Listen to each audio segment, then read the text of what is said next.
It's a pleasure to be with you here in the Ellen White and Current Issues Symposium. I realize that this meeting is being held online. Years ago when we started this symposium, it was for the purpose of exploring ways of understanding Ellen White from a faith context. And I have now moved to the General Conference and am working with the Ellen G. White Estate. And I feel great privilege today to be able to meet with my friend, former boss, and to a real degree a mentor in my experience, Elder Jim Nix, who is now retired. He was director of the Ellen G. White Estate for the last 20 years and has actually worked for a period of more than 48 years. If you take his actual time, it's a little over 49 years in the area of Ellen White and Adventist history.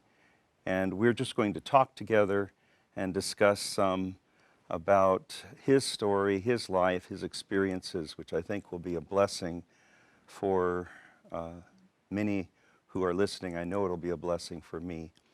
But before we do that, I'd like to begin with a word of prayer. Let's bow our heads.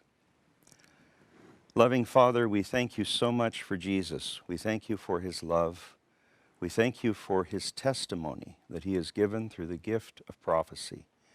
And we thank you for the way in which you have revealed your love through the writings and the ministry of Ellen White.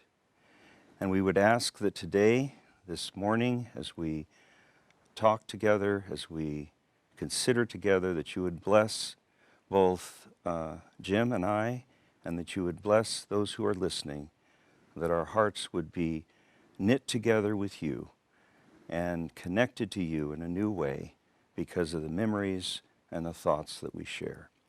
Thank you so much. In our Savior Jesus' name, I pray. Amen.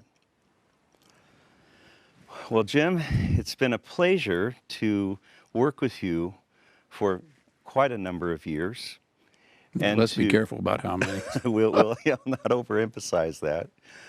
And we have had many research trips together, looking for early Adventist sites. We've worked on projects together. Many times I've been following your lead, and I've appreciated it so much. We've had tours together, long stories that we could talk about our experience. But what we'd like to do today is to just hear a little bit of your recollection of your experiences down through the years, of things that I think our hearers would be interested in knowing about. And one of the things that people have appreciated so much over the years, and I know I have appreciated them, is the several interviews that you had with family members of Ellen White, her grandchildren, and then others who knew her, who interacted with her, maybe were even friends with her. And so maybe we could just talk a little bit about, for a few minutes here, a little bit here in this interview, some of your memories of those interviews. I believe one of your early interviews, maybe the first, was with Alma McKibben. Could you just talk a little bit about that story of how that happened? Let me tell you about how it happened. I was a student at what was then La Sierra College in Riverside, California, and we had a week of prayer speaker, Dr. Lewis or Pastor Lewis Venden. And in the course of one of his talks, he mentioned that he was pastor of the Mountain View, California Church, which is where the Pacific Press was in those days. And he said on Sabbath, there was an elderly lady that was a member of his congregation. On Sabbath, as he was preaching, she would sit in the congregation going like this. And once in a while, she'd go like this. And he said he knew when she went like this that he had made some kind of a theological blunder, and it would serve him well to have a pastoral visit with her. I don't remember exact wording, but to go see her that following week to find out how he had goofed in his theology that he had been preaching. And then in passing, he said, and she knew Ellen White and Jan Loughborough and S.N. Haskell. He may have mentioned a few others. I don't remember. Those are the names I recall after all these years. I mean, this was about 1966 or 67. Mm-hmm. And so I don't know why, growing up in California, I was born in California and raised in California, it never had dawned on me that now 52 years after Ellen White's death, there would still be elderly people around that I could go talk to that remembered her. And so I decided I better go, I need to go see these people and meet them and see what they could tell me. Because I was interested in history. I was a theology major and history major, double major in college. So I remember going up to Pastor Venden. I happened to see him in the dining hall, or the commons they called it. And he was standing over to one side. So I asked him if he had her address, if he could tell me where she lived in Mountain View. And right off the top of his head, he gave me the address. And I thought, he's been there a few times. Now, that was my irreverent sense of humor. But anyway, so I decided the next break I'd go see her, which I did. Now, to give you just a little insight into my own personality, because I'm really quite shy. I've gotten a little bit better, but I still haven't gotten completely over it. So I remember driving all the way from La Sierra up to Mountain View, California. For those that are from outside the United States and don't know where that is, Mountain View is just a few miles south of San Francisco. And maybe you've heard of that city. So I drove up there, had the address, found the place, no problem. And I remember pulling up in front of her house. And then the shyness kicked in, and I thought, I can't just walk up on this lady. I don't have an appointment. I can just knock on the door and say I want to go in. So I remember driving around the block a couple of times, trying to get over my shyness. And finally, I thought to myself, now she's 95 or 96. I've forgotten now how old she was at the time. What is she going to do to me? You know, I'm about 20 years old at the time. So I'm going to go try knocking on the door. So I go up there on the porch, and here's a sign on the door that said, Mrs. McKibben is suffering from a voice condition. Please limit your visits to, I think it was 15 minutes. It may have been 10 minutes, but anyway, very short. And I thought, well, if she knows anything and has any stories to tell, it's going to take longer than that. So I'm going to go on up to Pacific Union College, where I was going to go see my aunt and uncle and cousins. And that was the next stop on my trip. And there was this little elderly hand. Right, you need to know that there was a door, the front porch, and a door, and right to the right was a large window with Venetian blinds. And between the Venetian blinds came this little hand motioning me to come in. And so I was caught, you know, I had to go in. So I went in, quite nervous, told her what I wanted. She, being a retired teacher, school teacher, actually was the first Adventist, full-time Adventist church school teacher in California. So she had a lot of experience. Anyway, I go in and tell her what I want. Oh, she was so gracious. And she began sharing her recollections of Ellen White. After we had talked for, I don't know, maybe a half an hour or longer, I said, you know, Mrs. McKibben, what I really wanted to do was I wanted to make a tape recording of you telling these stories. Would you mind? Oh, no, that would be fine. I'd be glad to do that. So I go out to the car, out to the truck, get one of these great big, you know, I mean, if you're my age, you know what they look like. These big reel-to-reel tape recorders, and hauled it in, set it up, and she began to tell me the same stories a second time that she told the first time.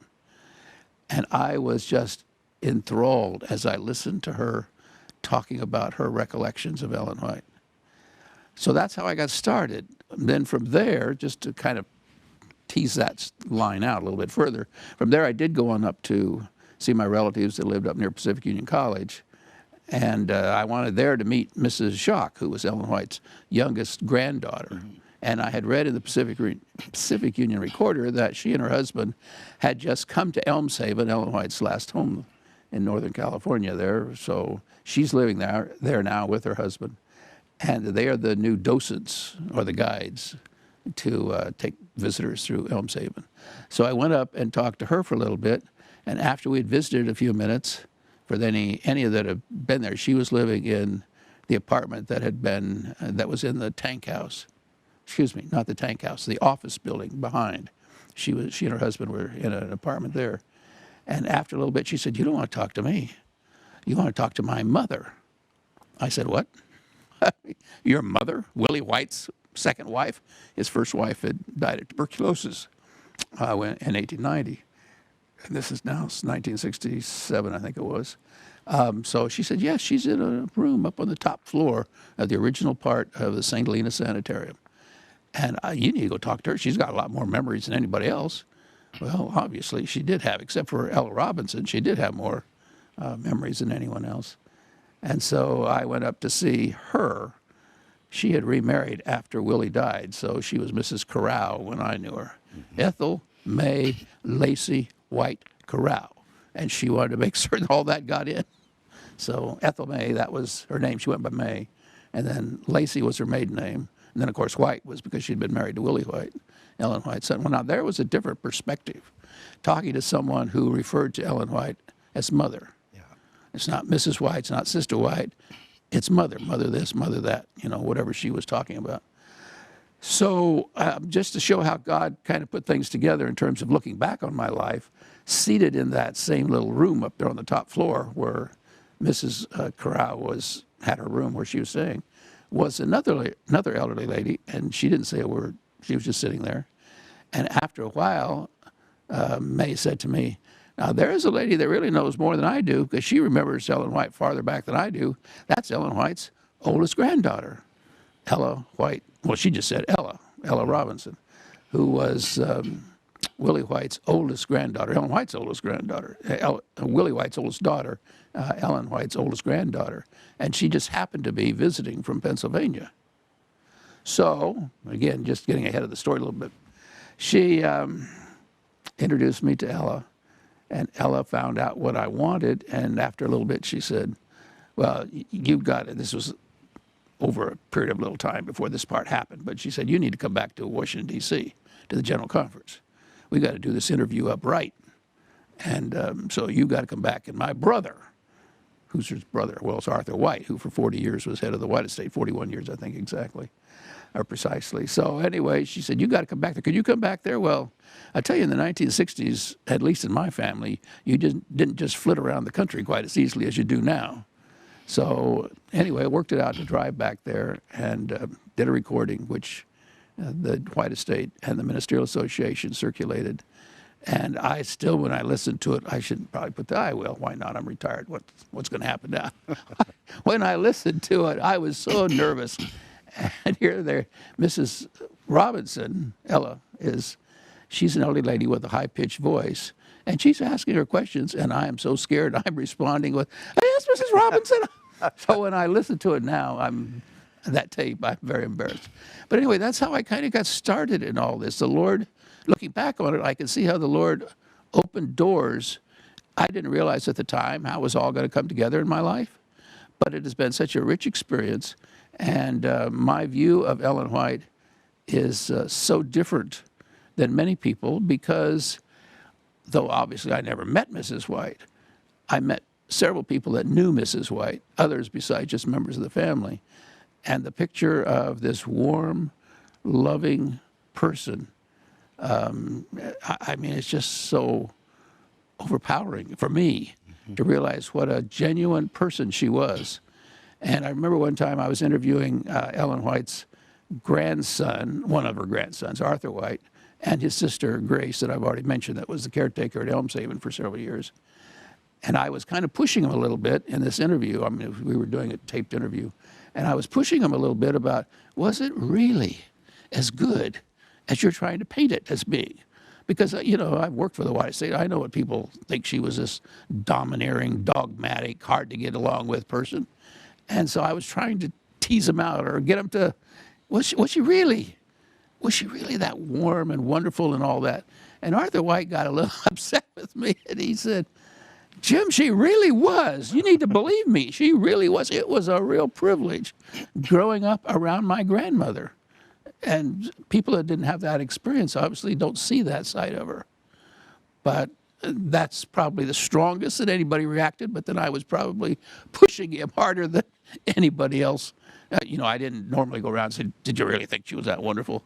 But with him, I thought, now's the time. I really want to know, was she everything that he and his sister and his older half-sisters were painting her as being?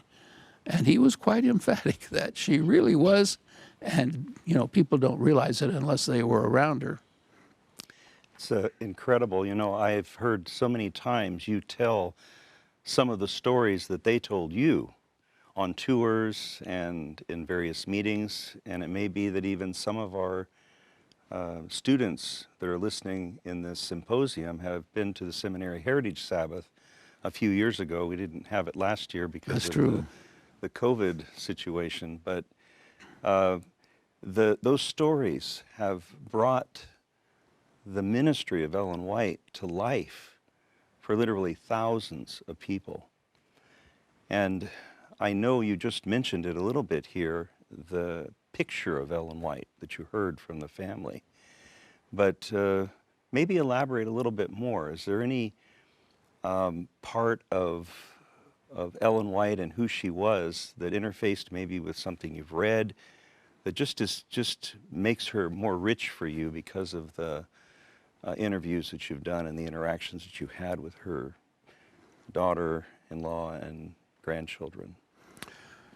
Well, when you talk about the daughter-in-law, I don't have time because we only have a limited time for this recording, but one of the things that I was a college student when I first met the daughter-in-law, and I wasn't married, and here I'm sitting talking to someone who courted right under, as we would say, Ellen White's nose, so to speak. I mean, what was her reaction when she found out that Willie was interested in May? And the story, it's been written up by others, and but it's an amazing story, and she got into it. I mean, I had never pictured Ellen White as a matchmaker, but once she found out that Willie had proposed to May, then, well, I'll tell you just enough of the story. He had proposed, and then as she told me, he left the next day on a trip. So he's going off to New Zealand from Australia. They were living in Australia at the time. And so he went off to New Zealand, and I don't know where else, before he got back home. But he had proposed just before he left. And so now my question is, what was Ellen White's reaction? And of course, she later married Willie, so she always referred to her as mother, as I mentioned. But it was mother was the best ally that Willie could have had. When I would come in, because she was a student, May was a student working at the school, and she'd come over in the afternoon and was helping to work off her school bill and stuff. So she did some stuff for Ellen White at Sunnyside, or Ellen White's home in Australia. And she said, as soon as I'd arrive, Mother would start in on me. Have you made up your mind yet? Why wouldn't you want to marry Willie? You know, Willie would make a wonderful husband. And on she'd go. See, I never pictured that side of Ellen White. I had kind of grown up around some people, fortunately not my own family, but some people, who made it sound to me like Ellen White was kind of anti-courtship, anti-love, anti-any of that kind of stuff. And here I'm talking to somebody who has been proposed to by Ellen White's son, and I'm finding out, no, Ellen White's the opposite. She's like a lot of people. Well, have you made up your mind yet? Why wouldn't you want to marry Willie? What's going on? What's your hold up here? She didn't use it quite that language, but that was the idea.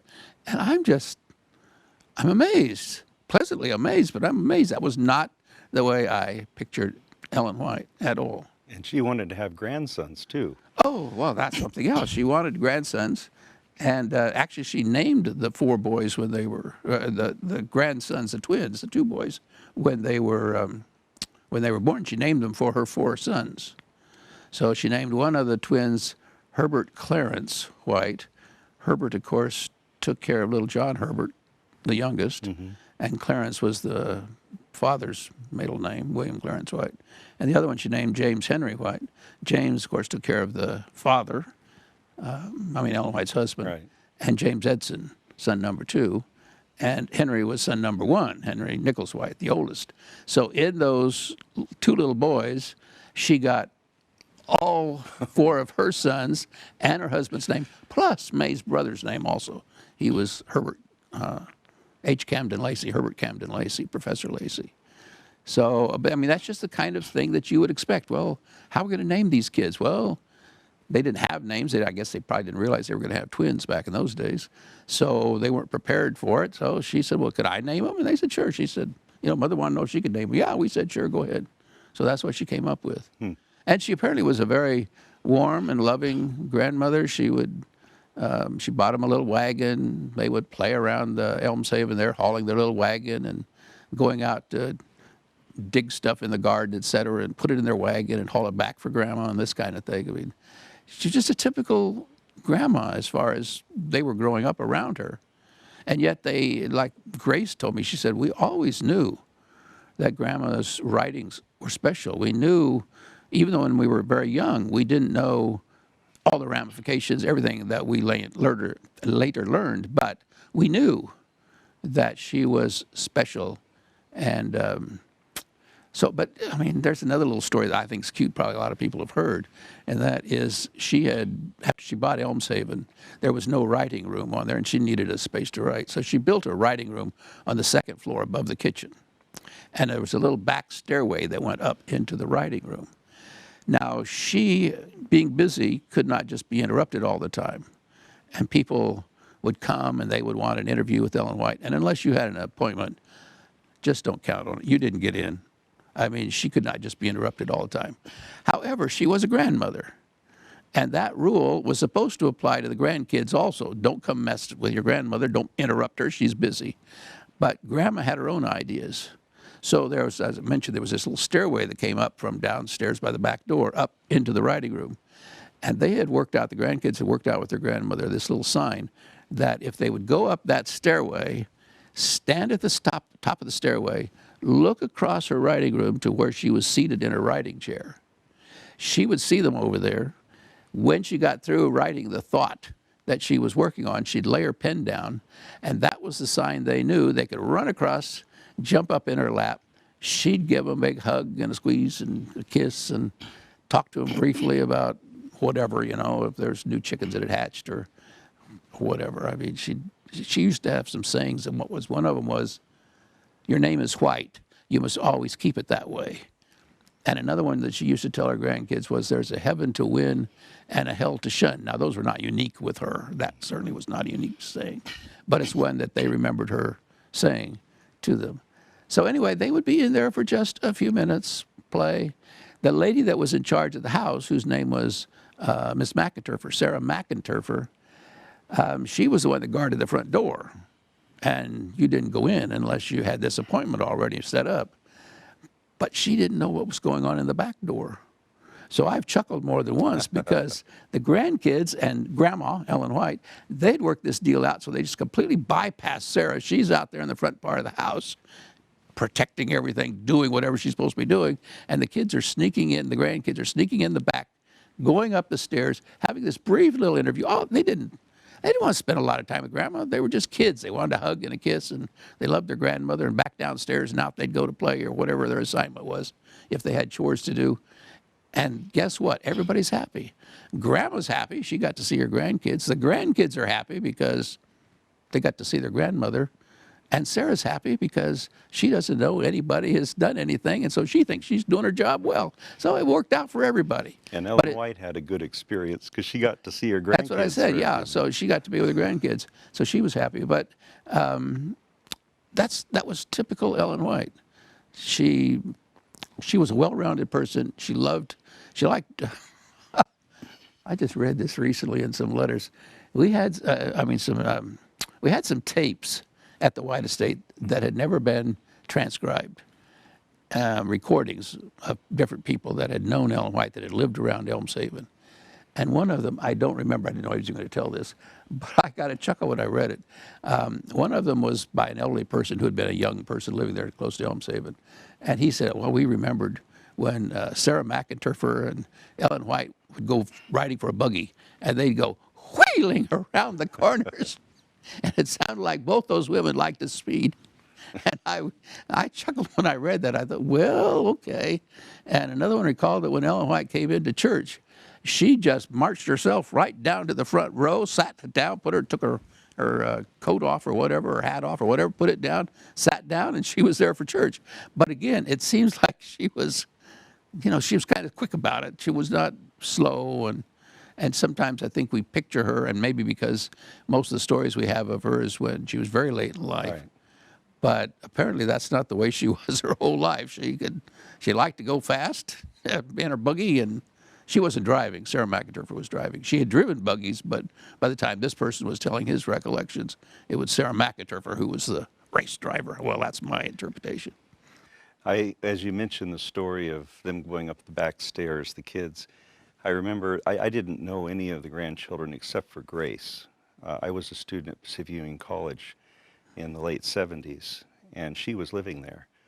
And I don't know how, but for one time I went down there on a Sabbath afternoon, and was just struck with the peace of the place there at Elms Haven. She kept the flowers up and the yard. It was beautifully done. And she was just such a kind and genuine person, I think, speaking of Grace. And she could laugh. I mean, there was no hesitation for her laughing. And over a period of several weeks, I came to think of Ellen White as being something like Grace, because she just would talk about her. And I said, you know, I wonder if Ellen White was somewhat like Grace. Now, you see, I've had the same question about Grace's her older half-sister, Mabel Workman. That's who I think about. If you wanted to get me to think about how Ellen White looked, how she reacted to things, it's Mabel. Mabel was built, her body structure was very much like the pictures of Ellen White, much more so than Grace even. She had a laugh. If you got Mabel laughing, you know these kind of people where they have a deep, I call it a belly roll, I don't know, but it kind of gets going down here, and it kind of rolls up and out it comes, you know. And that was Mabel. And everybody loved Aunt Mabel in the family. There's hardly anybody left alive that remembers Aunt Mabel now. She died about 1985 or 6, somewhere in there, I think. Anyway, but that's what I remember. That's why I picture Ellen White is I think of Mabel because of her this warm laugh, Yeah. and just a loving, loving person. And that Ellen White was so practical and reasonable. One thing that I've thought of over and over, I wish I could have recorded some of my talks with her, because I don't remember much of what we talked about. I went down for a number of weeks there. But I remember one time when I was down, she actually put me to work. I'd come down on Sunday sometimes, and I'd be working. Good for her. That's a white trait also. I'd be working in the garden with her, but then she'd talk with me. But I remember there was a family that came down, and the kids were not very well disciplined. Actually, this was on Sabbath, not on when I was working with her, but it was another Sabbath. And the kids were just running around. It was Sabbath afternoon. And the parents thought this was kind of like a sacred place, and they didn't want the kids to be running, and so they said, don't run, don't run. And I vividly remember Grace saying, oh, it's all right, don't worry about it. You know, I remember when I was a little girl, and I would run around on Sabbath, and we would sometimes go on a walk, and we would run ahead, and my mother was so concerned that we were always not, doing the right thing and staying close enough. And she says, I remember I overheard Grandma telling Mother one time when we were running ahead, now May, don't tell the children not to run, because children are going to run. Tell them something they can do, like don't get too far ahead, or don't get off the path, or something like that. And so these practical things. Well, see, that fits in with what, I've forgotten which of the grandchildren, but one of them I was talking to one time, it may have been Ella or Grace, I don't remember, whichever one it was, but the point I'm going to make is the story that they told was, the question was, who did the disciplining, how rigid was it? And the answer was, we didn't have very many don'ts in the White family. And then there was the chuckle, the invariable chuckle. That's because we had so many do's. We were always doing things. As Grace told me once, we worked together as a family. We played together and we worked together. Or we worked together, I think she said first, and then played together. It was a family thing. So everybody would get up in the morning, go out in the garden, and then later play. You know, Ellen White gave land when she bought Elms Haven. She gave some property so that her boys, or grandsons, not really her boys, but her grandsons, could have a ball diamond. She was not against playing ball. She was against competition, but she was not against the simple playing of ball ball games. She also had a little piece of land where they built a playhouse for Grace. And Grace, who had these brothers, she was the only girl in the second family. Willie White had 2 daughters by his first marriage, and then his first wife died, and then he got remarried, and now he has 1 daughter and these 4 sons. And Grace told me the brothers, they knew they were not to come into her house, except if, I mean her little playhouse, except if she gave them permission. She was queen of that. She didn't say I'm queen, but that's the way it came across. I'm queen of this place, and when I give you permission, you can come in. However, others in the family told me everybody idolized Grace. I mean, they just doted over her. They loved her. She was a very warm person, as you know. You met her. So it was not, it wasn't a bad relationship between her brothers, but you stay out. You haven't been invited in today. This is mine. When I'm ready for you, you can come to my little playhouse. No, she didn't say that, I guess, but that was the idea. You know, Arthur White was director of the White Estate for longer than anyone else. 41 years. And you have had many years as director of the White Estate, and I'm brand new at the work. What about Arthur White? Can you just say a few thoughts about him? Because there's probably many people who would not even remember they know something about him. Well, no, he died, 1991, as I recollect. Yeah, so it's getting back a few years.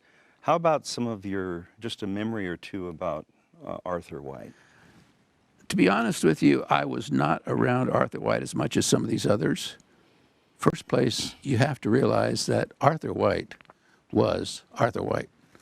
I mean, he had presence, at least for me, when I was in a room and he walked in, if there was some meeting going on and he came in, you knew that Arthur White had arrived. It wasn't that he had presence. There's no question that he had presence. But I've also seen, I wouldn't be working for the White Estate today if it weren't for Arthur White, because there were some accusations made against me that were not true, and he knew they were not true, and he stuck up for me in a committee. So I'm not probably the best person to be totally objective about Arthur White, because if somebody is stuck up for you when you're a young person, this was long before I started working for the White Estate. Yeah. I was working at Loma Linda at the time before I started for the White Estate. You're going to be somewhat skewed in whatever our objective you can be in a case like that. But Arthur White was he had a long experience. He had grown up around his father, Willie White, who of course was the son of James and Ellen White, and so he had all these memories, and what he hadn't lived through, he had studied and read. So now Arthur White is the one that carries on that legacy. He had very few memories of Ellen White. In fact, when I was doing these interviews with his siblings and asked him about his memories, he said, "Jim, I really have very few memories." He was about 7 when his 8, maybe, I guess he was 8, somewhere in there, 7 or 8, when Ellen White died. He said, "My main memories are of the funeral," which makes sense because she was around all the time. And so you don't really think much about the common. Mm-hmm. And then there's a funeral, and now everything is upset and changed. And, it's a whole different, for the time of the funeral, it's a whole different program than what you normally have had. And so he said, my main recollections are of the funeral. He didn't have very many personal recollections. So he suggested, talk to my sisters. The twins, his twin brothers, had both died before I got involved, so I didn't meet Herbert and Henry. Mm-hmm. But what can I say about Arthur White? I'll give you a little insight in the guy that maybe surprised some people that have been critical of him through the years. He retired from the White Estate and moved out to California and lived near Elms Haven in his wife's parents' house, his wife's mother's house. I don't know if both parents had ever lived there, but the old Swingle house. And so that's where he finished the 6-volume biography, was there in the Swingle house. 6-volume. Is it 6-volume? Yeah, 6-volume. All of a sudden I thought, was it 6 or 8, Yeah. 6-volume biography. They came out one by one. Yeah, they did. They brought out the next to the last one first, and then brought out the last one second, and then went back and started the whole project from volume 1. I was new in ministry at that time, and I remember the church scene, the whole church, well, at least the church I knew, was waiting anxiously for the next volume. You know, it was like the minute Well, it was available, I was at the ABC and had bought it and was and the devouring schedule it. that he set up for himself for a man who was in his 70s, you know, one Yeah. chapter a week for 40 some weeks, and then the review and the editing, and then start all over the next year. And I mean, it was grueling that he would Yeah. just had this calendar, and he just kept to it. For those of you who are listening, we're talking about the 6-volume biography of Ellen White, which is still the most extensive biography we have of Ellen White that Arthur White wrote. And I would encourage you to read that. You know, you can look at it online at the White Estate website, Ellen White Materials, or get the paper copy. It's a wonderful read. I if don't you think it's wanna- in print anymore. Well, but they can get it online. Oh, they can get it online, but you said once- get the paper copy. And I was Once gonna in a say, while, you can find the books in a book sale or somewhere, that's true, but or on they're, eBay. but you can't just run to your ABC anymore. It's Yeah, they're in demand. Well, we could spend our whole time just on this, but I want to take a few minutes in the last 20 minutes. well, I we want to have. tell you quickly about how he changed his mind. Okay, go ahead. So here he was going to do his research out there at this house just by Elmshaven, and he wanted resources out there. So I'll try to abbreviate this as much as possible. So he convinced the White Estate to send out letters and manuscripts and all kinds of stuff, and they would be put at the library at Pacific Union College, and they would have a research center. Well, I was on the Elmshaven Advisory Committee, which was working on restoring. It was called the Restoration Committee, I think. Anyway, I was on this committee that was working on the restoration of Elmshaven, and so I had gone from Loma Linda up to Pacific Union College, or to St. Helena to this committee meeting, and I get up there, and the people at the research center, at Elmshaven, I'm trying to abbreviate too much, at Elmshaven told me about this research center, and they didn't want it, they didn't have time for it, they weren't set up, they weren't equipped, they didn't have the background. So, but Uncle Arthur White, he's determined this is what it's going to be. So they want me to get it changed. Now here I am, half his age, you know, and I'm supposed to talk Arthur White, I liked him, I respected him, but I was intimidated by him, and like a lot of people were, just because of his personality, not because he'd ever done anything negative. In fact, as I said, he'd protected me and saved me from getting fired one time for something I had not done. But anyway, so I'm supposed to convince him to change his mind. So long story short was, I talked with the library director, who was at that time the library director, said, would you like this up here at the library, up at the college, on up the hill? Oh yes, he would love it. I said, well, then let's go down, make an appointment, and go down and talk to Arthur White down at Elmshaven. So we go down, we're sitting out there on the porch where you've sat. And actually that day, I think we may have been in the front room, the living room. Anyway, wherever, we went down to talk to him. And so I presented my view, and that I thought a lot more people would find it and use the materials after Arthur White was through with them if they were up in the college library. And the library director is sitting there, yes, he didn't know Arthur White, he'd seen him, but so I'm carrying the water for this one. When we get through, Elder White said, well, you know, I hate to tell you, you should have had this conversation with me before. He said, because the stuff has already been shipped. I've had a phone call that was shipped last, I don't know, Tuesday or whenever it was. So it will be showing up in the next couple of days.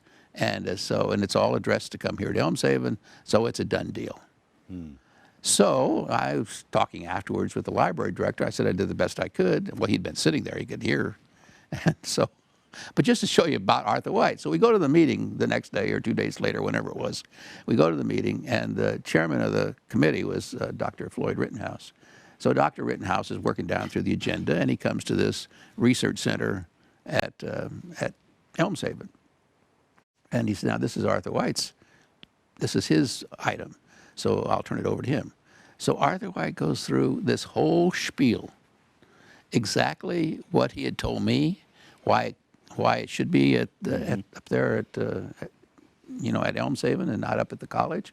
And he gets through it. He says, it's already shipped. It's going to be here in a couple of days. And, you know, same spiel I'd heard.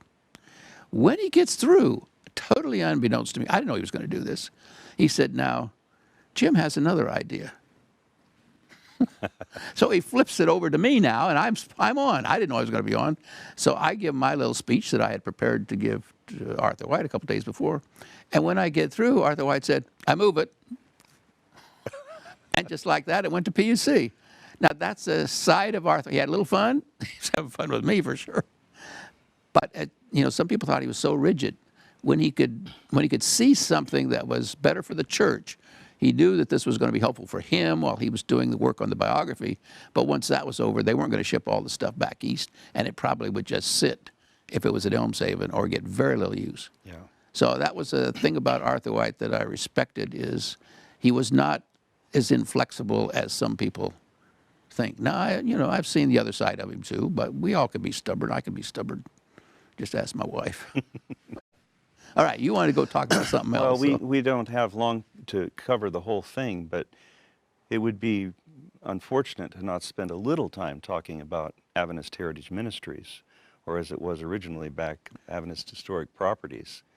And I just want to take a few minutes for you to talk about that organization. I know our students at Andrews, graduate students, have either been to the village in Battle Creek, or I hope when there is a seminary heritage Sabbath each fall at the beginning of the year, that they will be able to come and go to that. And I know you went to every one of those seminary heritage Sabbaths up through your retirement. Yep. I've been to all of them so far. And so one of those places... But of course we missed the last two, I guess, or one. Well, yeah, because of this COVID problem. But I hope that it will start again soon, this next fall maybe. Or if things are possible, we'll have to see what happens. But so the students have some connection with Adventist Heritage Ministries. Talk a little bit about that. I don't know what you can share in a brief way. Maybe something about how important this was and how God led in its beginning and how He's used it maybe over the years. Just what comes to your mind on this? Well, obviously a flood of things comes to mind because I've been with it from the beginning. Right. As far as how it came to be, there was a friend of mine who's now deceased, but there was a friend of mine. Well, he wasn't a friend at the time because I never met the man. But I received a phone call one day while I was working at Loma Linda, and it went something like this. My name is Duff Stoltz, and I've been told that you're the only person that could help me, and so I'd like to talk with you. Well, if you get a phone call from somebody you've never met who said, you're the only person that could help me, you're curious, He got my curiosity. And I said, well, what's that? What's going on? And he said, well, the Deacon John White house, James White's parents' house, which is right across the street from James and Ellen White's house, it's going to be torn down next week. The city of Battle Creek is going to destroy it because it's in such terrible shape. And I'm trying to raise the money to save that house. And I had gone to Battle Creek. I think the first time I was there was in 1960 as a teenager. And I know the next time I came back a few years later, several of the houses that I had seen on the tour in 1960 were not there anymore. This was before I was doing New England tours. I guess I'd done one maybe. But I wasn't aware of what was happening so much with the New England sites. But I did know that some of the sites were gone in Battle Creek. And I thought, we've got to protect a little bit of our history. But what do I know? I know nothing about this. I don't have a clue how to do it. And so what can I do? I can't do anything. I'm out in California, and this stuff's all in Michigan or in New England. But the Lord has ways of bringing people around that can help you when you don't know. Duff and I used to laugh sometimes and say, we were long on enthusiasm but short on knowledge. We both were gung-ho that we needed to protect these things. Neither one of us had a clue what to do. But God brought along people, and so we have the organization we have today where we own not just the 3 blocks in the village, but the Miller Farm and the Hiram Edson Farm, both in New York State, and Joseph Bates Boyhood Home in Massachusetts. And, we don't have time to go into some of the stories, but to talk about the impact, I don't know how much time we really have, but I wish I could tell you about some of the impact. I remember on a tour that I was leading, I don't think this is one you were on, because we've led tours together, and I don't think this happened on a tour where you and I were leading it together. But it was a pastor's tour, and there was this elderly minister who was, elderly, he's younger than I am now. He looked elderly to me at that time. Anyway, he was retiring, and this was about his last thing before he retired. And I'll never forget him sitting there in the in the Miller Chapel at the end of the tour, just as we were having the communion service. And with tears, he would say, if only I could have gone on this tour years ago, it would have made such a difference in my ministry. And I've seen young people, their lives changed, college students, because I've been privileged to lead some tours for college students. And I've seen, there was one big fellow, he was physically large, and he broke down and just started weeping and praising the Lord that you've shown me that Ellen White was your prophet and this is your true church. He wasn't even an Adventist, but he was going to that particular school. I don't want to get too close because I don't know, he may see this someday. I don't know what he's doing now. I think he went into the ministry. So anyway, I've seen some miraculous stories like that, things that have happened that you can't just say, well, these are historic old buildings. In fact, I've told people through the years, if you just want to restore an old building, go join your local historical society, because every historical society, almost in every community, is trying to preserve the oldest house in the city or the oldest church or the oldest something. So go join your historical society if you just want to restore buildings. But if you want to build faith, join us in our mission of trying to preserve the story of God's leading in the beginning of the Seventh-day Adventist Church. It's an incredible story. And as I see it, these historic sites, all they do is they help the story come alive, because you have now a physical object in addition to hearing the story about the man, the woman, the boys, the girls, whoever lived at that site, or whatever the story is that you're telling about for that particular site. So to me, it's an incredible opportunity to share in a tangible way the story of God's leading in the beginning of the Seventh-day Adventist Church. Yeah, there's no question about it. And it becomes more important, and it supports the message. It's like the story and the message hang together.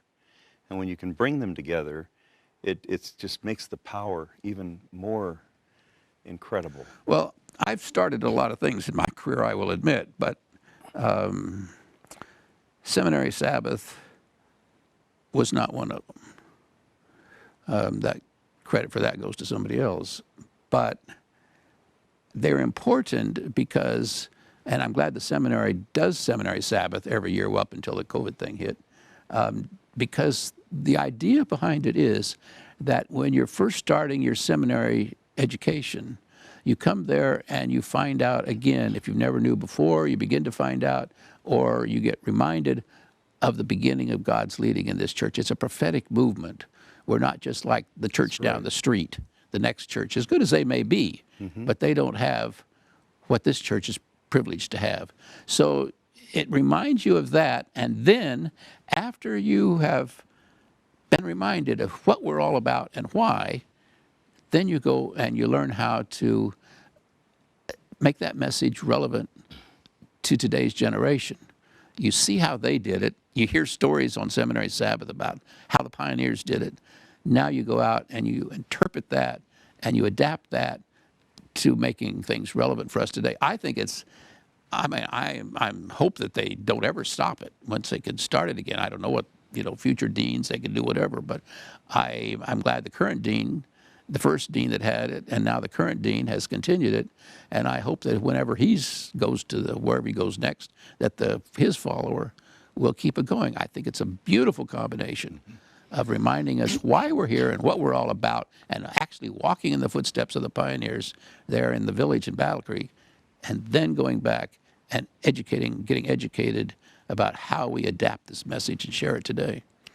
And it's nice because the seminary students, you have the opportunity to not only go to Seminary Heritage Sabbath and see the village, but at least, and I missed this, for about a decade, we had a study tour, which was a class that would go to the other sites, and not just the Adventist historic properties or ministry sites, but other sites as well.